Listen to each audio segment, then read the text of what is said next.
Okay, imagine this with me for a moment. It's early morning in India. You've got your chai, maybe scrolling on your phone, and bam, a headline. India's population hits 1.46 billion in 2025. Wow. Yeah, it's a number that's almost, well, impossible to really picture, isn't it?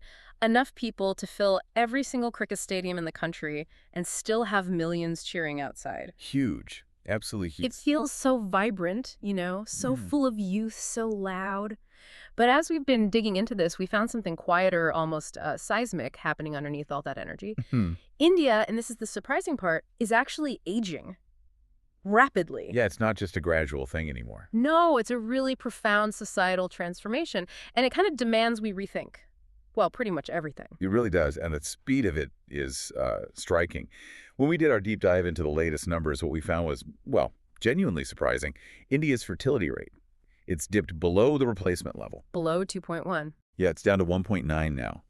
Just to be clear, that replacement level is basically the number of kids per woman needed just to keep the population stable, generation to generation, not counting migration. So we're not even replacing ourselves, technically. Exactly. And add to that, the elderly population, those folks over 65, they're already 7% of the total. 7% already. Okay. And when you look globally, the projections are stark.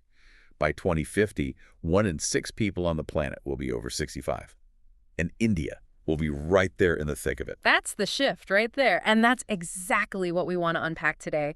This deep dive is all about exploring the, let's call it the wrinkles and wisdom of India's aging future. I like that. We need to figure out what this means for everyone, from the youngest Gen Zer starting out to the oldest senior hoping for, well, security. It's a conversation we really have to have now, not, kick down the road. Absolutely. The numbers, they paint a picture you just can't ignore. Yeah. Our population right now, about 1.46 billion. It's set to peak around 1.7 billion.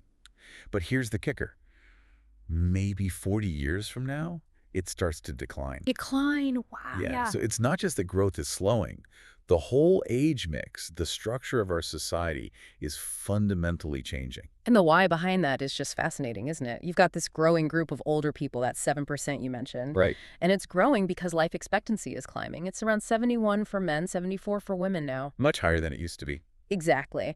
Contrast that with, say, 1960. Back then, the average Indian woman had nearly 6 kids. 6? Today, fewer than 2. You put those two trends together, living longer, fewer babies, and the shift becomes crystal clear. It really does. Fewer babies, much longer lives. If you step back, it means the country starts to look a bit more like a grandparents' WhatsApp group than a massive college fest. That's a good way to put it. And it makes you ask, are we actually ready for that kind of fundamental change in how our society feels, how it functions? And it's not just us noticing this. We came across the UN's 2025 State of World Population Report. They call it a real fertility crisis. Okay. But importantly, they stress it's not about too many people or too few people. The real societal insight, the deep thing here, is that millions of Indian women just don't have the agency, the power, to achieve their own reproductive goals. So it's about empowerment. Exactly. It's a crisis of empowerment that's shaping our future demographics just as much as, say, economic factors. And that rapid shift brings us smack into a critical economic point, that famous youthful demographic dividend we've talked about for so long. Yeah, that engine of growth. Well, it's starting to look less like a permanent asset and more like a limited time offer. We've been celebrating, and rightly so, our young tech startups, our cricket wins. But quietly, the elderly are becoming a much bigger slice of the pie. So the balance is shifting. Drastically. By 2050, you could genuinely see more retirees than active coders. And think about the differences there. Affluent families might have good pensions, investments, but the middle class, often juggling tricky savings. And the poor, especially in rural areas, without good financial services, they're often stuck with tiny government pensions or just day-to-day earnings. That disparity is huge. It is. And the real insight here is that India urgently needs to pivot. We can't just rely on young labor anymore. We need to strategically invest in supporting an aging workforce, an aging population.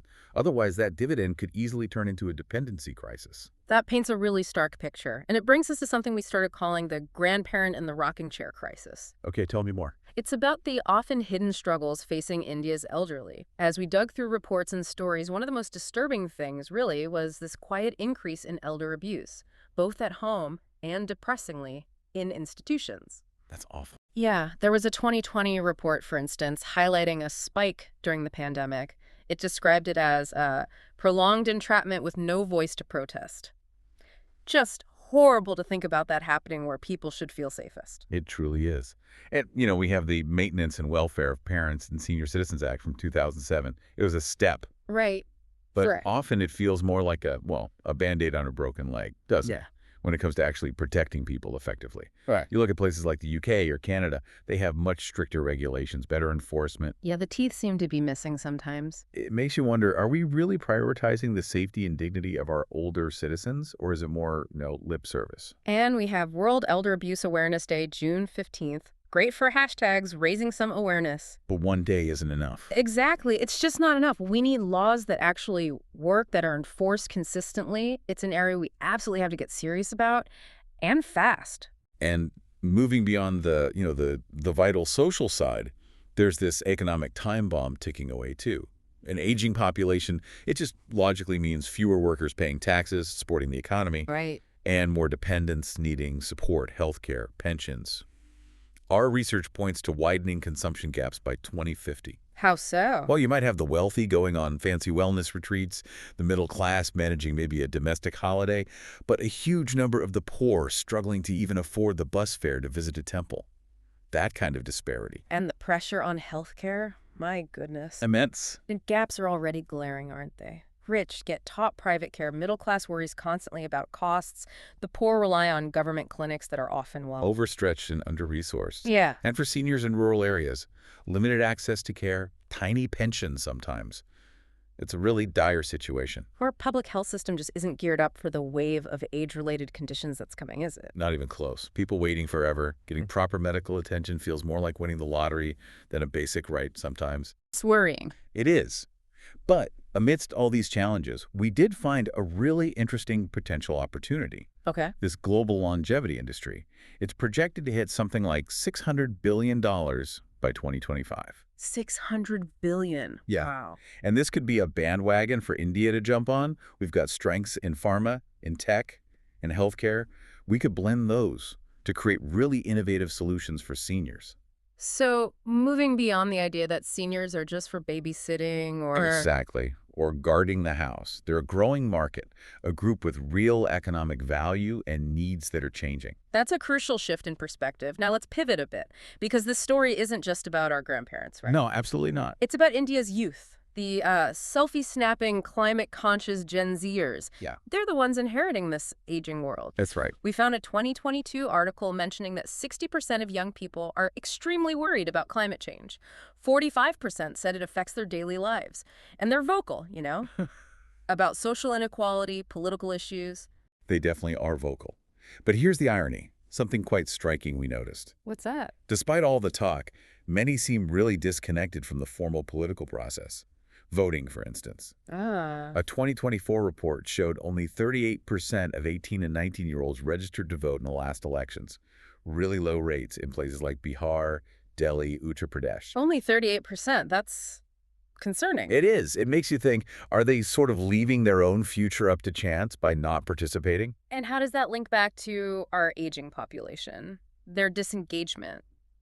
Does it affect things like pensions, healthcare for their grandparents, and eventually for themselves? Correctly. Their non-participation basically lets other people decide the fate of their families, their own future support systems. There was this quote from a 17-year-old Prathana Batra in Delhi. She said, "India means home, but a home that's starkly split between the privileged and the homeless." So they see the inequality. Clearly, they see it and they're calling it out. It's a complex picture. And then there's the mental health aspect, which seems to cut across generations. We found this worrisome trend among teens and young adults. Exacerbated by COVID, I imagine. Definitely. That isolation led to a lot of restlessness, rebellion, even depression. We saw this specific example. Bengaluru police booked nearly 400 cases, arrested over 300 people, including 82 minors, just for doing dangerous wheelies on bikes in 1 month. Wow. That's not just kids having fun. No, it often signals deeper distress, maybe a cry for help, a lack of other outlets. And when you connect those dots, the youth struggling with feeling disconnected, losing faith in systems, maybe fewer job prospects, Yeah. It mirrors the challenges the elderly face, doesn't it? Isolation, abuse, financial insecurity. It absolutely does. There's a parallel there. So the solutions, they seem to point towards needing more connection, right? Intergenerational programs, maybe tech training for seniors, better mental health support for everyone. Yes, all of that. But it's not simple. It needs money, it needs policy changes, and honestly, it needs a huge amount of empathy from all sides. Okay, we've covered some pretty serious ground. Maybe we can shift gears slightly. Look at culture for a moment. Sure. Like Bollywood. Exactly. If anywhere loves drama, it's the film industry. And arguably, it's facing its own kind of age-related issues right now. Huh. Okay, how so? Well, our research showed theater attendance just tanked. From 1.6 billion in 2018 down to maybe 0.8 billion projected for 2025. Half. Yeah. Big budget Hindi films like Houseful 5, Sikandar flopping.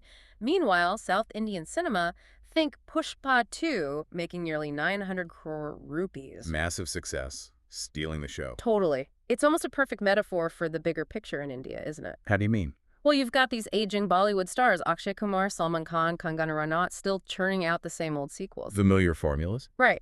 But audiences, especially young people, they're clearly hungry for fresh stories, new faces, different narratives. They're voting with their wallets or their streaming clicks. Exactly. Maybe it's time Bollywood casts some, silver-haired heroes in proper-led roles.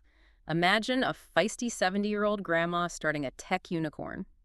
I'd watch that. Me too. It's more than just casting, it's a symbol. Aging doesn't have to mean fading out. It can mean adapting, finding new stories, contributing differently. That's a great point. So bringing it back to the practicalities, given this whole aging scenario, what concrete steps can we actually take? Policy has to be central, right? Absolutely. The UN's Decade of Healthy Aging, that's 2021 to 2030, isn't just a nice idea. It's a real call to action. First off, Social Security. We need to seriously beef up pensions. Especially for rural seniors. Definitely. They need more than just, frankly, paltry government handouts. They often have little else. And healthcare access. We touched on it, but it needs urgent expansion, particularly in rural areas where getting to a clinic can be an ordeal, a whole day's trip sometimes. True. And while we're fixing things, let's make our cities genuinely elder-friendly. You mean more than just one ramp at the entrance? Yes. Ubiquitous ramps. Not just for wheelchairs, but for anyone with mobility issues.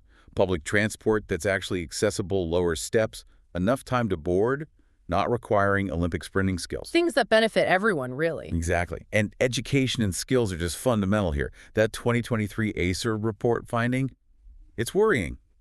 25% of 14 to 18-year-olds can't read a simple Class 2 text fluently. And over 60% struggle with basic division. Yeah.